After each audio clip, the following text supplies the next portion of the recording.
Hello everyone, my name is Kevin Yoder with Yoder Results, Bob Proctor Consultant, and the last video I did for you was on goal setting, the powerful goal setting process and helping us understand what an A goal, a B goal, and more importantly, what a C goal is, not the bird, the letter C, a C goal, one that is a worthy ideal. And once we understand that in order to move forward in the direction of our lives, we need to have a focus. We need to have something that is a worthy ideal. And I walk you through that process. Now, we're coming to the lesson in Thinking into Results, which is lesson 2. And the title of this lesson is the knowing doing gap. Let me ask you a question. Have you ever known exactly what you're supposed to do, but for some reason, for one reason or another, you didn't follow through with that? On the other side of that, have you ever found yourself doing something that you know you were not supposed to do? In other words, you know the food's not bad for you. You know that extra drink is not going to do wonders to your body. You know that the cigarette you're smoking. Any of those things. Have you ever found yourself doing things that you're not supposed to do, but you do them anyway? Or you have the blueprint. You have the printout. You have all the information that you knew you needed to do in order to be successful or get the job done or perform at a high level, but you didn't follow through with it. If you've experienced that the way I had experienced that in my life, then you know what the knowing doing gap is. And the challenge becomes, in this world, there's a big difference between knowing and doing. You see, school worked on piling on the books and building up all the knowledge. We don't need more knowledge. We need more action because the world rewards us for those that actually are rewarded, not only financially, but in other ways, are those that actually do, not what they know. Let me give you an example. When I was in real estate, I'm still in real estate, but I started almost 20 years ago. For about a decade or longer, I knew exactly what to do. In fact, a man by the name of Gary Keller wrote a book with the title, The Millionaire Real Estate Agent Book, The Millionaire Real Estate Agent. Now in this book, he walks us through how to build a high-powered, highly profitable, duplicatable, repeatable system. How to set goals, how to do the finances, how to build a team, how to advertise, the organizational chart, everything that one needs to know, the mindset involved with being a millionaire real estate agent. One that can build a real estate team that would net $1 million or more a year. Knowing that, by the way, I had the book. I still have the book. I refer to it now and I actually apply what I'm learning and reading. But not knowing that there's a difference between knowing and doing, how many agents do you think are millionaire real estate agents? Well, the average income of the real estate professional across the country is dismal. It's definitely less than $20,000 a year because it's not knowing, it's doing. So even reading the book doesn't get the job done. There's a big difference between the two. So people are recognized for what we do, not what we know.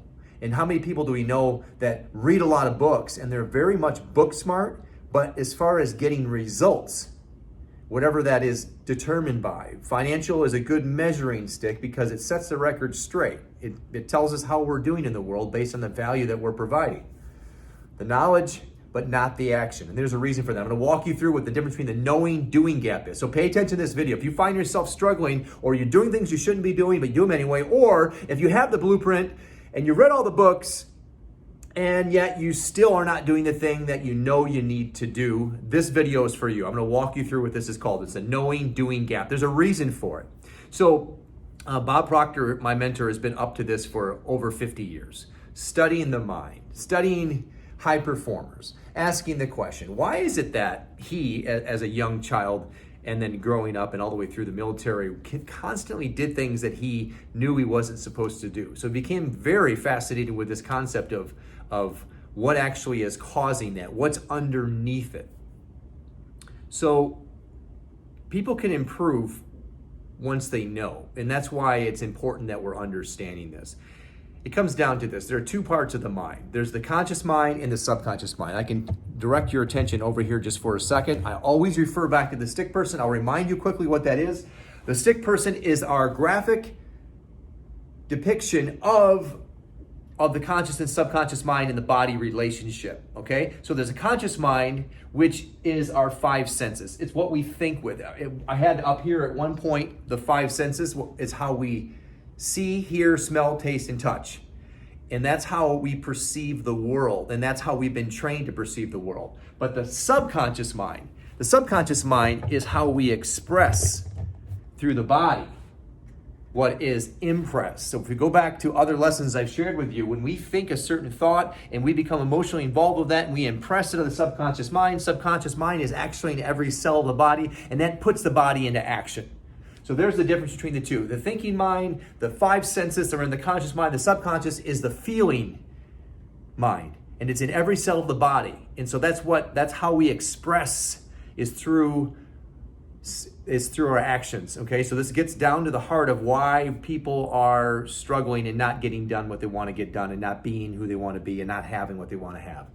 So the difference between expression, so expression is actually doing. That's how we would explain that. Expression is doing. A paradigm, this is why people do not do what they're supposed to do, even though they know what they're supposed to do. It's because of the paradigm. A paradigm, and I brought this up before, is a multitude of habits lodged in the subconscious mind. I'll repeat that again. A paradigm is a multitude of habits lodged in the subconscious mind. And because it's a habit and it's in the subconscious mind, we are doing things that we don't even know that we are doing. And a paradigm causes these habitual actions, and it controls our behavior. So for doing something that is controlled by the paradigm, and it's all controlled by the paradigm. 97% of what we do is controlled by the paradigm. We're showing up in the world, doing things and not doing things, and not even realizing that that's what's going on. So when we go to change, very often we will take action on something and say, okay, I know what's going on here. I need to work harder. I did a video just the other day on hustle and hard work, and this fits right into this because we tend to go right towards the circumference. Outside, let's work on the outside. Let's work harder. Let's work long. Oh, I know, I should probably work longer hours. But for permanent change, there needs to be a change in the primary cause. So there's an error in thinking from changing the circumference and working harder and working on behavior, because ultimately, deep down in, the paradigm has not been changed. The paradigm is the primary cause. Action is a secondary cause, or behavior is a secondary cause. It starts with a paradigm, which then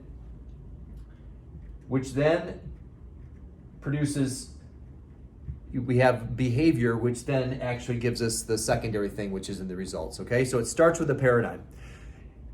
The paradigm is what's so powerful about it is that it's a habit. It's a habit. And habits are everything. I tell my children, we talk about it in that house at home, everything's a habit. Everything is a habit. Habits are so powerful. The way that I'm even sharing this video with you today, its effectiveness and my ability to cut through and have an impact on you is based on my paradigms. My paradigms on how I feel is the best way to do this and whether or not I'm excited or not excited. All paradigm, all thinking habit. And so the only way to get results, if you can see here, a paradigm causes the behavior and the behavior produces the result. The results come from our behavior, and that's caused by the paradigm. So how do we know how we're doing? How do we know how we're doing? We know how we're doing when we observe our results, because we can work this thing backwards. Results are caused by behavior, which is caused by the paradigm. And so it's an interesting story when the world begins to observe your results, because then we can always go back and say, that's the paradigm causing that. Because if we have someone doing this level, for example, if you're in sales and there are other people around you that are performing at a higher level than you are, making more money, making more sales, making more contacts daily, they have a different paradigm around that. It's always the paradigm. We talked about another lesson, which is the self-image, which is it's a part of the paradigm. It's always going to be based on that deeply rooted subconscious program, which is the paradigm. So naturally, you're beginning to see the power of the paradigm, and knowing that that's what's running the show, then you'll begin to understand that in order to have change happen. If in order to actually cause yourself, be a cause of the effect of the results in your life, we've got to get to the heart of the matter. We got to get to the paradigm. Let me read this to you. So when you understand paradigms, it becomes obvious that high achievers are not successful primarily, this is what Bob wrote, because of what they know, but rather what they do. Their paradigms, one way or another, have been aligned with the results they desired. It's their paradigms that are producing the results. So when you focus on the paradigm, it helps you understand why you're doing what you're doing, and everything else from that point will change. The program that I'm involved in, that I'm helping coaching clients through, we shared with you lesson 1. This is lesson 2. This is the knowing, doing gap. And you can see there's a gap in between. There's a big difference between knowing and doing. If we do not understand this and then remove the old paradigm and replace it with the new, we can work as hard as we want. We're always going to hit a ceiling. We're always going to hit that ceiling of achievement because it's based on physical action. And physical action is only a part of the equation.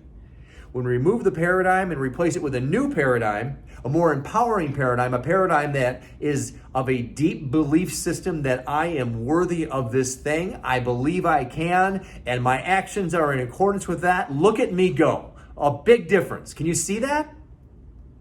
This program is designed to help people, business owners, entrepreneurs, salespeople, anybody identify a big worthy ideal, which is, I did that video just yesterday. Identify a big worthy ideal. What do I really want in life? In business, in sales, with income, with wealth creation, with abundance, with vacations. What do I want? And then to remove the paradigms, understanding there's a difference between just knowing, I read the book, and doing, I'm living the book. I read, I'm living. I understand, I am. There's a difference between the knowing and doing. It's the I am versus, yeah, I get it. And then installing that in your life so that you could wind yourself up and just take off. And as I shared yesterday, we have infinite potential. And our goals are based on our paradigm. And so when we have limiting beliefs that are running the show, and they are, because 95%, 97% of how we show up in the world is based on that paradigm that's wrapped around the goal that we say we want, because we don't even give ourselves a chance to set a big goal because we don't believe we're worthy of that. It's interesting. It goes round and round and round. Set the goal, remove the paradigm that would prevent you from getting to the goal, replace it with a more empowering one, and then forge on through in pursuit of the goal. There's a way to remove the paradigm, and it's not by reading a book. You see, now we're just back to knowing. This is a process of changing subconscious. To change the subconscious, we need to go to the root of it. Consider how our paradigms were formed. Well-meaning people, teachers, parents, grandparents, the radio, the television, the news, the household that we grew up in was the primary cause of our paradigms, good or bad. Some people grew up in households that had really awesome content, how the world is really their oyster, how anything's possible, but that really is like the top 1%. The rest of us didn't grow up in those empowering environments, and so we had all sorts of things piped into our subconscious minds that we are now running out the program. You might say, no, that's not me. Okay, so how do we know? Let's just look at this. As I said back here, the paradigm controls your behavior, and the behavior controls your results. Look at your results. Now, the challenge with this one, this is what I found. I had to run through this exercise myself, is that when I look at my results, if we're kidding ourselves, we'll say something like, no, I'm happy with those results. I'm happy with that. The challenge is that the answer is born from a paradigm. And I hope that makes sense to you. When we're not honest with ourselves about what we want, we're going to diminish. We're going to tell a story about how we actually are okay with that. But if we're being honest, and that's the only way to run this assessment, when we look at our results and we can simply say, that's not what I want out of this. This is not all I wanted. I want more than that out of life. I want more than that out of my finances. I want more than that out of my relationships. I want more than that out of the home I live in, the car I drive, the business I have. I want a business. I believe I'm worthy of that, you see? But if you look at your results and you say, yeah, it's okay, but you're not being honest, then it renders the entire exercise unworkable, and there's no point in any of this. Knowing is not the same as doing, because knowing is knowledge and doing is being. Thinking into Results is a powerful program that helps you identify what you want in life and then systematically, using a blueprint that is proven based on over 100 years of science and psychology that Bob Proctor has put together. And I thank God every day that I found this material and I found the mentor, and now I'm able to live my life purpose and share and coach people and help people every day. And I hope that I've unlocked something in you here. If you want to know how to identify which paradigms are holding you back, and then discuss the blueprint, uncover the blueprint that allows you to put the new paradigm into place, and then move ahead in the direction of your goals and dreams and aspirations and live the life of your dreams. This is where it's at. We can't get to our goals without knowing what is in the middle of that, what's stopping us, and it's the paradigm. I'll put a link down below for a breakthrough session. Click on the link, schedule a call with me. We'll unlock this for you, and we'll be on our way to living the life of your dreams. Remember, my name is Kevin Yoder, Yoder Results, Bob Proctor Consultant, and I'm reminding you again that you are only one thought away. You are only one thought away from being and stepping into your greatness so you can live the divine design of your life, the square of your life, which is health, wealth, love, and perfect self-expression. Perfect self-expression. What does that mean? It means that we all have enormous amount of talent, deeply hidden, deep reservoirs, as Bob says, deep reservoirs of talent and gifts that lie latent and dormant within us.